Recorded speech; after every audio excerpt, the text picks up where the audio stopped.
Some memories done to feel like your own.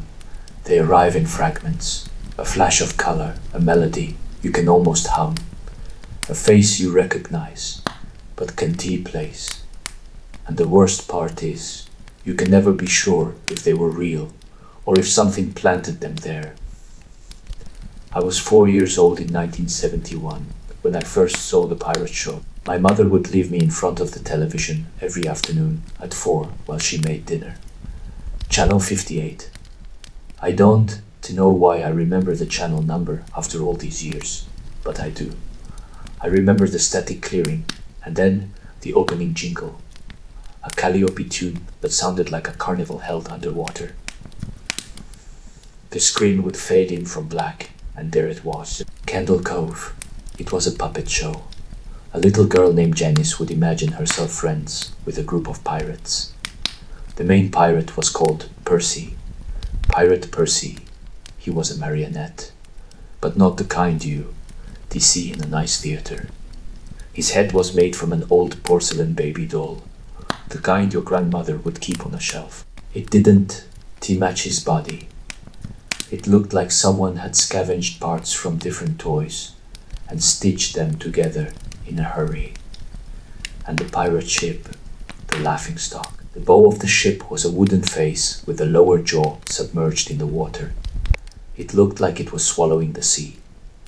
When it talked, its jaw would flop up and down on fishing line. And it had this awful grinding voice that said the same thing whenever Percy had to go somewhere dark. You have to go inside. I remember the villain's sidekick, a puppet called Horace Horrible. He had a handlebar mustache sitting above very narrow teeth, and a monocle that rested on top of the mustache instead of on his eye. As a child, I thought that meant he only had one eye. But Horace wasn't the one that scared me. The skin. Taker. God, the skin. Taker. He would descend from above on strings, a dirty skeleton in a brown top hat and a cape. His cape and hat were stitched together from patches of what looked like leather. It was supposed to be children's skin. His glass eyes were too large for his skull, and his jaw didn't open and close like a normal puppet. It slid back and forth. When Janice asked him why his mouth moved that way, he turned to the camera instead of looking at her. He stared right at me, and he said, "To grind your skin." I had nightmares for years, but the worst one wasn't a nightmare. It was an episode I saw. The show faded in from black like always. But something was wrong. All the characters were there. But they weren't moving around or talking. They were just screaming. The camera cut from face to face. Pirate Percy flailing on his strings. Horace Horrible, his mustache twitching spastically. The skin, Taker, his jaw sliding wildly, and Janice weeping and shaking like she had been screaming for hours. The jingle didn't play. There was no music at all, just the sound of puppets and the little girl screaming. I ran from the room. I never watched Candle Cove again after that. 20 years later, I asked my mother if she remembered the show. I expected her to laugh, to say, "Oh yes, that weird pirate thing you loved." But she didn't laugh. She looked confused, and then she said something that made every hair on my body stand up. "What do you mean? What show?" "You used to turn the television to channel 58 every day at 4, and it was nothing but static. You just sat there, watching dead air. For 30 minutes, every day. You said you were watching your little pirate show.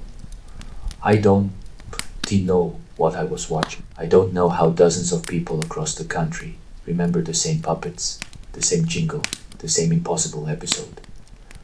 I don't know if Candle Cove was a shared hallucination, or if it was something else entirely, something that used static as a door. But here is what keeps me awake. If the TV was just static, where did the show come from?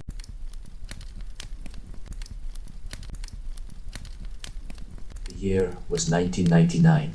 A 5-year-old boy in Brampton, Ontario, had just received his first television for his bedroom.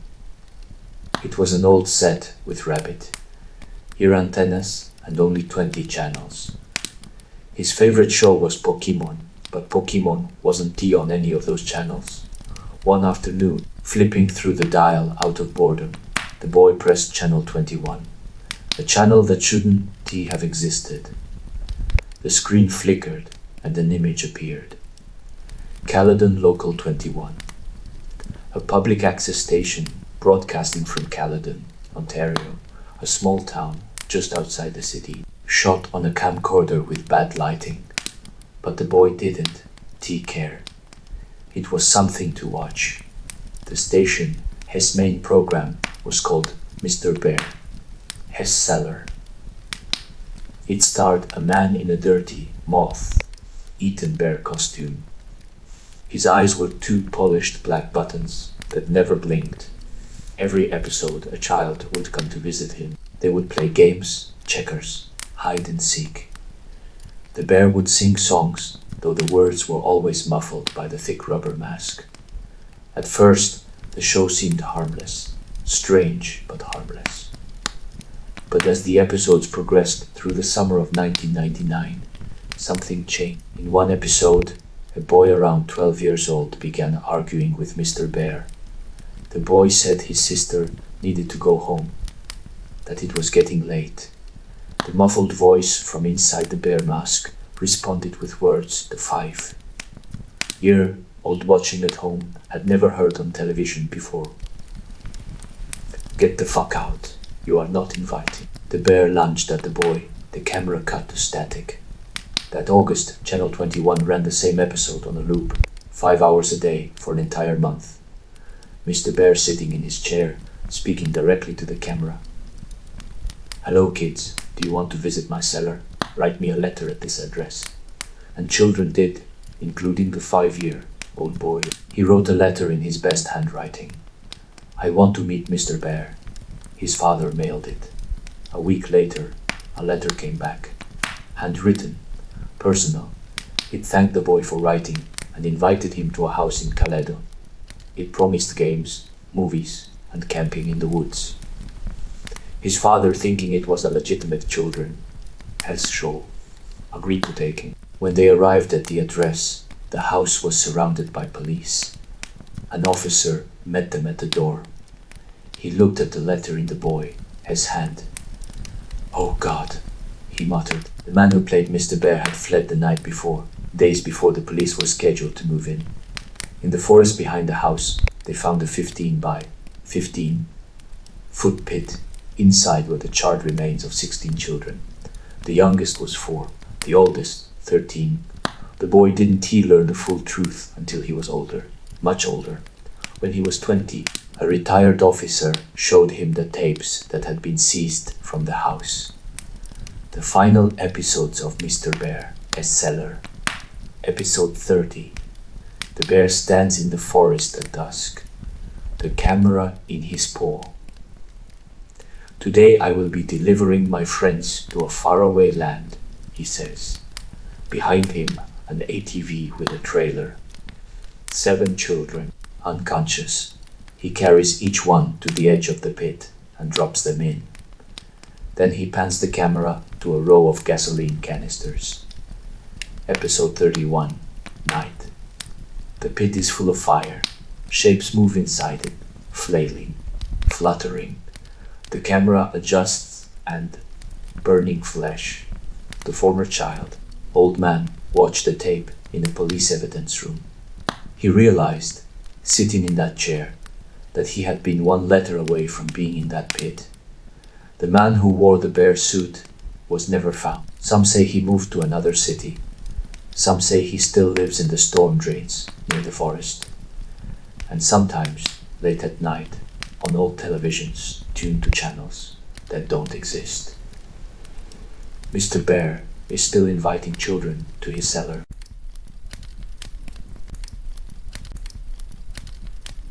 Most people don't know this, but Walt Disney personally directed some of the early Mickey Mouse cartoons. Short, 3-minute loops from the 1930s. Simple animation. A jolly tune. Mickey, dancing across the screen. These were the building blocks of an empire. Years ago, when the Disney Corporation was assembling a complete collection of Mickey cartoons for a DVD release, they hired film historian Leonard Maltin to review every surviving reel. His job was simple: watch the cartoons, rate them, decide which ones made the cut. Most of them were exactly what you'd expect, but one was different. The cartoon had no title card. It just started Mickey Mouse walking from left to right across the screen. Behind him, 6 buildings repeated in a loop. He wasn't dancing, he wasn't smiling. He was just walking, like a person. His head tilted slightly to one side. His eyes looked dull, almost sad, and the sound, it wasn't key music. It was a piano being played. Repeated notes, striking the same keys over and over. Not a melody, just noise. This continued for about a minute and a half before fading into white noise. After 3 minutes, the cartoon cut to black. Leonard Maltin assumed it was over. He considered it junk, not worth including on the DVD, but before discarding it, he decided to make a digital copy for archival purposes, since it was an original Walt Disney creation. When he opened the digital file on his computer, he noticed something. The file was 9 minutes and 4 seconds long. He hadn't seen the rest. The black screen stayed black until the 6-minute mark, and then Mickey came back, walking again. But this time, wrong. The sound had changed. It was a murmur now, not language. A gurgled cry, wet and formless. As the noise grew louder over the next minute, the visuals began to distort. The sidewalk under Mickey's feet started twisting in directions that made no sense. The buildings behind him began floating, falling apart, rubble suspended in midair. The colors were wrong, colors that didn't exist in the 1930s, colors that shouldn't exist at all. And Mickey's face, his face changed. The dull expression slowly curled into a smirk. A smile pulled towards the left side of his face. His eyes rolled down his cheeks like marbles in a fishbowl. Parts of his head began to separate, collapse inward, and then came the scream. Not a cartoon scream, not a voice actor in a recording booth. This was the kind of scream that hurts to hear, the kind produced by vocal cords tearing, a blood-curdling human scream that went on for 2 full minutes. Leonard Maltin left the room. He couldn't watch anymore. He sent an employee in to finish the tape and take notes. The scream continued until the 8th minute. Then it cut abruptly to the standard Mickey Mouse head that appears at the end of every Disney short. But the music behind it was a broken music box. Notes dropping out of tune, slowing down, stopping. This lasted 30 seconds, and then came the final 30 seconds. Nobody knows exactly what was in those last 30 seconds. The employee who watched it stumbled out of the room with skin the color of paper. He repeated the same phrase 7 times. Real suffering is not known. Real suffering is not known. Then he calmly removed the security guard's pistol and shot himself in the head. The only other information extracted from Leonard Maltin was that the final frame of the cartoon contained a piece of text. In Russian, translated, it read, "The sights of hell bring its viewers back in." The file was locked in the Disney vault, but somewhere on the internet, they say, a copy exists. Under the name SuicideMouse.avi. If you find it, don't watch it. You won't like what it shows you, and even if you close the file, even if you delete it, it might have already shown you enough